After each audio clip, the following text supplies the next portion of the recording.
këram xeexal nañ ko am nañ ak moom xeex yokku nañ ko fit fekk nañ ko sax muy laaxatu naan kii non Sénégalais yi xam nga man du ma nekk martiru kenn ma ne ko génneel nga xeex.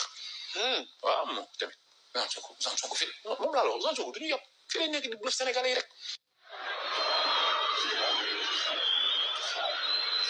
Ousmane Sonko bu ma toogal man keroog Ousmane Sonko bu yaa ngi saxaar. te xoolal dafa moo gën a pare fi ne bakkan bi nekkatu Ousmane Sonko il est mort c'est que man maa xool Ousmane Sonko man Karim man lu ma tiital yomb man maa xool Ousmane Sonko tiit xaw ma kan lañu war a jàkkaarloo mais am na problème Ousmane Sonko bi ma gis nii ma ki ma gis këram man bu toog ci Sall Macky Sall am na problème. te bu ñu gis nga kilifa diine yi laay wax gis nga bu ñu jugul Ousmane Sonko biy jug dinañ gis suñu musul gis. xam nga ban Ousmane Sonko man maa dem man Karim man may dalal Ousmane Sonko man dama doon kaas na day toog di seetaan léegi kii man soo nee bay dalal Ousmane Sonko.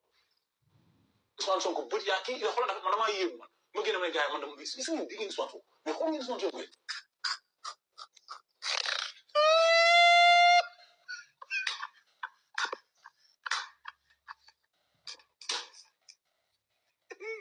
viewers apologize am continue.